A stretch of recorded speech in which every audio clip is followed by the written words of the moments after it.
So hello and welcome and अभी हम लोग बात करेंगे पीएन जंक्शन डिवाइसेस के बारे में। एक छोटा सा वीडियो है। अच्छा, आप में से बहुत सारे बच्चे ये कह रहे थे कि कुछ बच्चों का कमेंट जो मैंने देखा था उसमें आप कह रहे थे कि सर जल्दी जल्दी वीडियो डालिए and please is possible one short video. So बस मैं यही कह सकता हूँ, I will try my best because I have limitations, I have मतलब है कंस्ट्रेंट्स हैं। I am not a very, I have no a very professional video setup, it is just my house and किसी तरह से इस चीज़ को हम लोग मैनेज कर रहे हैं। So I will try my best. जितने वीडियो हम बना सकते हैं उतने हम बनाने का प्रयास करेंगे और कोशिश करेंगे सारा सिलेबस आपको हम पूरा कर लें। थोड़ा सा आप इस बात को आप सपोर्ट करें कि क्योंकि one shot banana is a critical thing. I know in today world one shot is a culture. एक शॉट हम 1 घंटे का 1.5 घंटे का, बट इस बात को समझे उसके लिए एक सेटअप होता है। सेटअप इन सेंस आपके पास जैसे जनरली क्या होता है कि PTZ कैमरा होता है। जो PTZ कैमरा होते हैं वो लाख रुपए के लगभग आते हैं। उसको आप सेट कर देते हैं, उसको सीधे कनेक्ट कर देते हैं आप अपने कंप्यूटर के साथ में। OBS स्टूडियो वहाँ पर रहता है। आपने OBS स्टूडियो के इनपुट में आपने वो PTZ कैमरा इनबिल्ट कर दिया। आपने जो माइक है इसको कंप्यूटर में लगा दिया। तो अब क्या हो रहा है, जो हम बोल रहे हैं वो कंप्यूटर में रिकॉर्ड हो रहा है, जो कैमरा जा रहा है वो कंप्यूटर में रिकॉर्ड हो रहा है। OBS सेटिंग में आपने कर दिया कि ठीक है ये जो वीडियो हो रहा है इसको मीडियम क्वालिटी पर रिकॉर्ड करो। तो 1 घंटा 1.5 घंटा 1.25 घंटा 2 घंटा हमने बनाया और चूँकि हमने क्वालिटी वहाँ पर मेंटेन कर रखी है OBS में, तो हार्डली वो 700 MB या 800 MB का एक वीडियो बन गया 2 घंटे का। इवन और भी हम उसमें कम कर सकते हैं उसकी सेटिंग वगैरह को ठीक करके। तो ऐसे में क्या होता है कि कंटिन्यूसली वीडियो अपना चलता रहता है और वो रिकॉर्ड होता रहता है। ये जो है आज का सेटअप जो होता है। और जैसे यहाँ पर है तो PPT बना लेते हैं स्मार्ट बोर्ड पे, तो उसको बस एक तरह से रीराइट कर रहे हैं, समझा रहे हैं या उसको लिख भी रहे हैं, तो वहाँ से हो जाता है। बट मतलब अगेन कोई बहाना नहीं है कि हम किसी बहाने की बात कर रहे हैं। It is constraints, the real practical constraints. Even आप में से हो सकता है कुछ लोग यूट्यूब करें और अगर आपने इस तरह के चैनल को अडॉप्ट कर लिया जहाँ आप टीच कर रहे हो, तो then you will feel this hurdles. ये हर्डल्स हैं। अभी एक कैमरा है मेरे पास, एक डेडिकेटेड कैमरा है जिससे मैं सिर्फ वीडियो बनाता हूँ, लेकिन इसमें भी क्या है ना कि इसकी भी लिमिटेशन है। अगर 1080 पिक्सल्स पर हम इस पर वीडियो बनाते हैं तो after 30 minute 35 minute even 40 minute max ये हीट हो जाता है, ये हीटअप हो जाता है। पंखा चला नहीं सकते बिकॉज ये जो बोया माइक है, ये आवाज़ रिकॉर्ड करता है उस पंखे की आवाज़, तो उससे भी नहीं जा पाएगा यहाँ पर। तो ये कुछ कंस्ट्रेंट्स है जो मुझे दूर करने हैं। अगर हम रॉड के माइक ले या ऐसा नॉइज़ कैंसिलेशन माइक ले, दैट कॉस्ट 25-27,000 रुपये। वो कैमरा लें 1 लाख रुपए का, एक सेटअप उस तरह का बना है जिसमें हम कितने 16-18 जो भी GB रैम एंड वो सब होगा, तब वो PTZ कैमरा वो 4K को सपोर्ट करेगा। It requires lots of investment and और smart board and sound proof room and a room जो कि घर से अलग हो, एक रूम, ये सब। It cost lots of money. Lots of money means at least I think 3-4 lakh रुपए तो इसमें एक बार में लगने, देन कुछ स्टार्ट होगा। एंड यकीन मानिए this is not the level of, अभी मुझे इस तरह का इन्वेस्टमेंट हम सोच भी नहीं पा रहे हैं, दूर दूर तक है। It is just a hobby, it is just my hobby to teach online and I am teaching online. App बनाने का मेरा शौक़ था, ऐप मैंने बनाया और आप देख रहे होंगे उस ऐप पे भी हमने जो कॉस्ट रखा है इट इज़ नियर टू मतलब बहुत कम है, 200 रुपये, 200-225 रुपये। जस्ट सिर्फ इतना हमारा पर्पज़ है कि अगर वो उस ऐप को बनाने में जो हमको पर ईयर जो कॉस्ट देनी पड़ती है, तो हम बच्चों को वो बेच दें वो कोर्स, ताकि हमको उतना उसका कॉस्ट निकल आए। उसके लिए हमें अपनी तनख्वाह से अपने घर से पैसा ना लगाना पड़े। ऐप वो चल रहा है। सो अगर देखो ध्यान से तो वो कोई बहुत कमाई, वो कैश काउ जैसी चीज़ें नहीं है। ये जो चैनल है ये कोई कैश काउ जैसा नहीं है मेरे लिए। वो जो ऐप है वो कोई कैश काउ नहीं कि हम उससे बहुत सारा कैश जनरेट कर रहे हैं। और तो इसलिए it is just it is just my own personal, I don't know what, ये है एक तरह का एफर्ट है। अगर आप वीडियो को देखो, अगर आप चैनल देखो, आप सब लोग चुके हो यूट्यूब के लिए इतने ज़्यादा यूज्ड टू हो चुके हो, आप ज़रा चैनल पे जाके देखो, यू विल सी कि जैसे आज एक वीडियो है हार्डली 50 व्यू या 60 view, but again you will see एक मैं वीडियो डालता हूँ, और अगर आप मतलब अब I don't know may be क्योंकि हम बहुत मेहनत से बना रहे होते हैं सिर्फ गर्मी और सब में, तो मुझे तो हर वीडियो अच्छा लगता है, मुझे लगता है मैंने अच्छा कंटेंट दिया है। तो वहाँ पर और आपको क्या लगता है 60 व्यू पे हम कितना लखपति बन जाते होंगे? नहीं, कुछ नहीं, मुश्किल से 5-7 रुपये ऐसा कुछ रहता है, वो जो 100-150-200 व्यू पहुँचते तो 2-4-5 रुपये 5-7 रुपये मिलते हैं उसमें। But still I am trying to make the videos just इस पर्पज़ से कि हो सकता है वो 1000 लाख व्यू ना आते हो, एक घंटे में 500-700 व्यू या एक दिन में 50,000 व्यू नहीं आते, बट मेरे लिए क्या है ना कि अगर 23 बच्चा भी उस वीडियो को देख रहा है तो वो 23 बच्चा जो वीडियो देख रहा है उसको सच में शायद उसकी ज़रूरत है, वो वीडियो शायद सच में उसको कहीं ना कहीं उसकी किसी एफर्ट को कुछ न कुछ कन्वर्ज कर रहा होगा। तो मेरे लिए 23 यूट्यूब के वो 23 या 50 व्यू नहीं है, मेरे लिए वो 23-50 वो बच्चे हैं जिन्होंने उस वीडियो को देखा। मैं देखता हूँ कि आप में से बहुत सारे लोग उसको जो देख रहे हैं, भले ही 50 लोग देख रहे हैं लेकिन वो उसको करीब करीब आधा देखते हैं। अगर 30 मिनट का वीडियो है तो 12 से 15-17 मिनट तक लोग उसको देखते हैं, जैसे भी देखते हैं, मतलब it's a good statistics I would say कि इतने भी लोग देख रहे हैं। तो यानी कि वो 17 मिनट देख रहे हैं अगर उस वीडियो को कुछ सेक्शन बढ़ा के कुछ घटा के आगे पीछे करके, तो वो आपको सच में ज़रूरत है इसलिए आप उसको देख रहे हैं। And this is the satisfaction level, my satisfaction level. Why I am saying all this thing, because maybe आपको लग रहा होगा कि जैसे सभी चैनलों पर वो 1 शॉर्ट वीडियो एंड वो सब होता है, शायद वो हम ना कर पाएँ। फ्रैंकली स्पीकिंग शायद वो मुझसे पॉसिबल ना होगा, मुझसे जो बेस्ट पॉसिबल हो पा रहा है वो हम कर रहे हैं। आप यकीन मानिए ये पूरा ऑप्टिमम है मेरा जो हम परफॉर्म कर रहे हैं इस लिमिटेशंस के अंतर्गत जो हम कर पा रहे हैं ऑनलाइन प्लेटफॉर्म पे।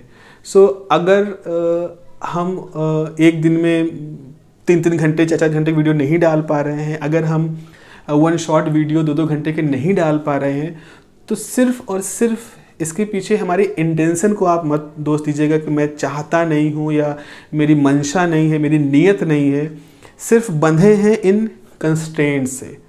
और जैसे जैसे इन कंस्ट्रेंट से हम बाहर निकलते जाएंगे वैसे वैसे हम वो सुविधा आपको देते रहेंगे। क्योंकि मोटिवेशन सिर्फ इतना है कि मैंने भी जब पढ़ाई की है अपनी तो उस दौरान उन कमियों को सहा है जो कमियां एक सामान्य मध्यवर्गीय निम्न मध्यवर्गीय परिवार के साथ रहती हैं, लाइक द फ़ी के लिए, ट्यूशन के लिए। और मैं इतना लकी रहा हूँ कि मुझे कुछ ऐसे टीचर्स मिले हैं जिन्होंने अपना जो बिहेवियर था वो एज अ टीचर मेरे सामने शो किया। जब हाई स्कूल में थे तो मेरे एक प्रोफेसर सर थे, दास सर थे, अब वो दुनिया में नहीं हैं लेकिन हमेशा वो मतलब मेरे लिए मोटिवेशन रहेंगे। मैथमेटिक्स के टीचर थे and I was good in study. So 9th में जब मैं गया और मुझे क्योंकि घर में कोई उस तरह था नहीं जो 9th की मैथ वो सब पढ़ा सके, तो मैं उनके साथ गया। एक गवर्नमेंट स्कूल था वो 9th का, तो मैं सर के पास गया। सर कोचिंग पढ़ाते थे तो मैं सर के पास कोचिंग पढ़ने गया। तो वो थोड़ा स्कूल से अलग था तो पिताजी हमको छोड़ने गए उस दिन, चलो हम चलते हैं, साइकिल पे बैठा करके। तो साइकिल से पिताजी गए, साइकिल से हम भी गए। तो वहाँ पर क्या हुआ कि सब बच्चे साइकिल खड़ी करके चले गए क्लास में पढ़ने के लिए। दास सर आखिरी में आए अपने स्कूटर से, तो हम खड़े थे, पिताजी खड़े थे। चूँकि 3rd मंथली एग्ज़ाम हो चुका था एंड मेरा स्कोर अच्छा था उसमें, मतलब मुझे अच्छे स्कोर मिले थे, तो सर मुझको जान गए थे कि ये लड़का है, इसने अच्छा स्कोर किया है। तो तो मैंने कहा सर पिताजी हमारे, तो सर ने पिताजी से बहुत ही अच्छे से वो मिले और बात किया। उन्होंने जो भी बात किया हो, आई डोंट नो, ना मुझे कभी जानने की कोशिश की ना मुझे बताया गया। और फिर हम चले गए क्लास में, कहा ठीक है बेटा तुम जाओ क्लास में बैठो। पिताजी से बात करते रहे 15-20 मिनट, उसके बाद फिर वो पिताजी भी चले आए। फिर क्या हुआ, अगले दिन पिताजी ने हमको कुछ पैसा दिया। हमने पूछा बच्चों से कितनी फ़ीस पड़ती है, तो उन्होंने कहा कि कुछ बताया पैसा, एक अमाउंट बताया। तो मैंने पिताजी से बताया कि पापा इतने पैसा पड़ता है फ़ीस के लिए। उसमें मैथ भी पढ़ाते थे, बायो भी पढ़ाते थे और सब कुछ था वहाँ पर। तो वो भी वहाँ मतलब उनकी कोचिंग नहीं थी, लेकिन वो ये थे कि वो मतलब उसमें थे, हिस्से थे एक तरह से। तो फिर क्या हुआ कि अगले दिन हम गए उस फीस को लेकर के सर के पास, और हमने कहा सर पिताजी ने पैसा दिया है ये फ़ीस का। तो उस जो वो पैसा था उसमें से उन्होंने सिर्फ 3 50 की नोट निकाली, 150 रुपया, जो कि कम था, मेरे ख्याल से 7.5 ऐसा कुछ था। उसमें से 3 50 की नोट निकाली, क्योंकि उसमें 3 50 की नोट ही थी, बाकी 100 की नोटें थी, 3 50 की नोट थी, 7.5 ऐसे कुछ था, मुझे एग्जैक्टली याद नहीं, पुरानी बात है। तो 3 50 की नोट निकाली, कहा बस इतना, मतलब फिजिक्स केमिस्ट्री बायो के लिए, नहीं मैं हाई स्कूल में मैथ साइंस बायो और फिजिक्स केमिस्ट्री सब एक साथ था, साइंस के लिए मैथ के लिए बायो ऐसे कुछ था। उन्होंने वो पैसा निकाला और कहा ये जो पैसा है तुम्हारे हाथ में, इसको ले जाओ और इसको अपने पापा को दे देना और इतनी ही फीस देना। तो मुझे बड़ा अजीब लगा कि ऐसा कैसे, मतलब है ना एक ईगो वाला होता है कि हम पे इतनी दया क्यों दिखा रहे हो। उन्होंने कहा ना, फिर उन्होंने रोका, मतलब रोका उस दिन नहीं, किसी दिन। तो कहा तुमने पैसा दे दिया था? हमने कहा हाँ दे दिया था। कहा पूछेंगे पिताजी से? हमने कहा हाँ सर पूछ लीजिएगा, मैंने पूरा वापस कर दिया था उनको। तो उन्होंने कहा ये मत सोचना कि तुम्हारी फीस मैंने कम की है, तुमको मैं एक बड़ा टास्क दे रहा हूँ। तो मैंने कहा बताइए सर। उन्होंने कहा कि देखो ऐसा है कि इस स्कूल में, मतलब जब से वो पढ़ा रहे कोचिंग, कभी भी मेरी कोचिंग से किसी बच्चे ने स्कूल में टॉप नहीं किया है। मतलब वहाँ हम लोग के यहाँ से पूरे स्कूल में कौन टॉप करता है वो था, स्कूल में टॉप नहीं किया है। तो मुझे बस ये है कि मैं तुम्हारी फ़ीस कम लूँगा, बट तुमको स्कूल में टॉप करना है, ताकि लोग कहें कि दास सर ने पढ़ाया है, उन्होंने टॉप किया है। That was another kind of, पता नहीं क्या डोपामिन, क्या जो भी हम कहते हैं हार्मोन निकला। तो मुझे लगा ओके, मतलब पैसा मैं इस एहसान को मैं, मतलब एहसान पता नहीं क्या कहना चाहूँगा मैं उसको, मुझे मिल गया मोटिवेशन कि मुझे ये करना है। And by God grace, by the मैंने उस हाई स्कूल में उस टॉप भी किया। स्कूल में जब टॉप किया तो फिर हम भागे भागे आए सर के पास कि सर ये बताइए रिजल्ट तो आ गया। सर ने रिजल्ट पहले देख लिया था, तो उन्होंने कहा था कि हाँ रिजल्ट आ गया, तुमको मालूम है जो हमारे स्कूल में टॉप करता है उसको घड़ी मिलती है। हमने कहा अच्छा सर? हाँ हाथ ही घड़ी मिलती है, एचएमटी घड़ी मिलती है, तो तुमको घड़ी पहननी है? हमने कहा हाँ सर पहननी है। सर वो रेडियम वाली घड़ी नहीं मिलती, मतलब रेडियम वाली घड़ी, मतलब जो चमकती थी। सर ने कहा नहीं वो कहाँ मिलेगी, वो नहीं होता। हमने कहा ठीक है, अरे बहुत बड़ी बात है, रेडियम, अरे टॉप कर गए, मेरिट में आ गए, और यही बहुत बड़ी बात थी। उसके बाद जिस दिन अवार्ड बंटना शुरू हुआ, मतलब ये था कि अब 11th में चले गए और अवार्ड बट रहे हैं, तो मंच पे हमको घड़ी दी गई बुला करके, तालियां वालियां बजी और हमने वो घड़ी ली और पिताजी को दी और सब कुछ हुआ। घर आके जब घड़ी को देखा तो उसमें रेडियम लगे हुए थे। अब हमने कहा घड़ी तो रेडियम वाली मिलती नहीं, सर ने कहा था हाई स्कूल में मिलती नहीं है। तो हमने गए अगले दिन, हमने कहा सर उस घड़ी में रेडियम लगा है? तो उन्होंने कहा हाँ कहे तो थे रेडियम वाली घड़ी। हमने कहा सर लेकिन हाई स्कूल में तो रेडियम वाली घड़ी नहीं मिलती। अरे वो डिज़ाइन आया करती हैं।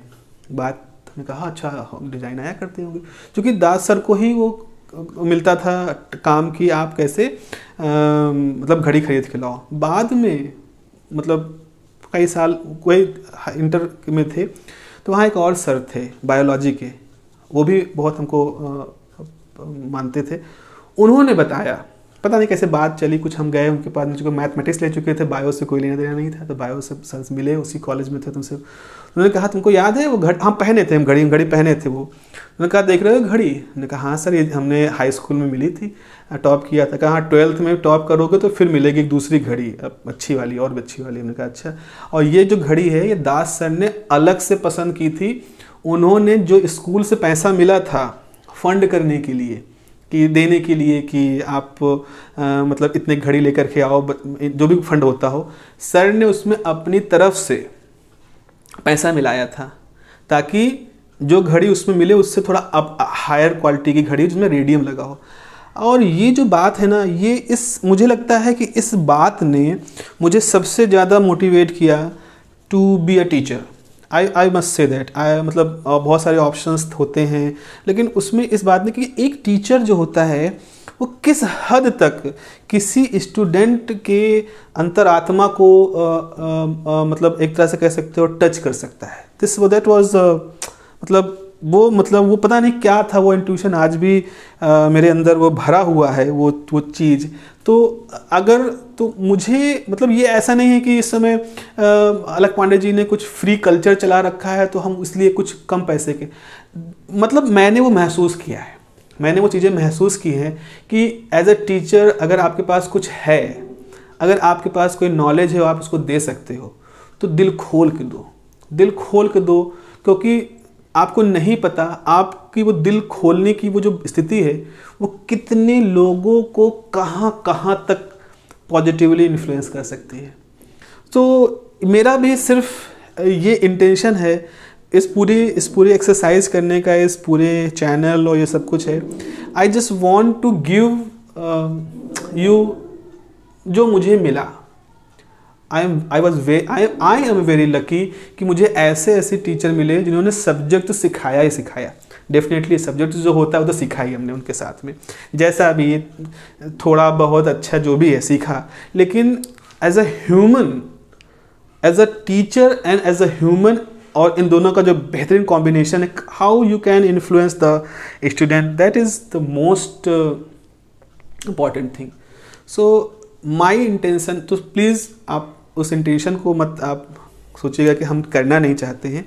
हाँ, रिस्ट्रिक्शंस हैं जिनकी वजह से कुछ रुकावटें हैं, एंड होप आप लोग का सपोर्ट रहेगा। धीरे धीरे आप लोग चैनल को प्रमोट करेंगे, अपने साथियों में बांटेंगे, अपने साथियों के साथ करेंगे। धीरे धीरे कुछ जब आमद होनी शुरू हो जाएगी और कुछ बेटर सेटलमेंट हम पाना शुरू कर देंगे, तो पॉसिबली हम एक दिन हम भी उस तरह से स्मार्ट बोर्ड के साथ और ज़्यादा बेहतर तरीके से 2-3 घंटे की क्लास लेकर के आपको वन शॉट वीडियो दे पाएंगे। बट लेट्स सी, वो जब होगा तब होगा, पर अभी जो हम बेस्ट कर रहे हैं वो हम आपके सामने रख रहे हैं। तो ये तो पूरा वीडियो इसी में ही चला गया है, लेकिन नेक्स्ट में हम लोग बात करेंगे कि पीएन जंक्शन कैसे काम करता है, पीएन जंक्शन कैसे बनता है।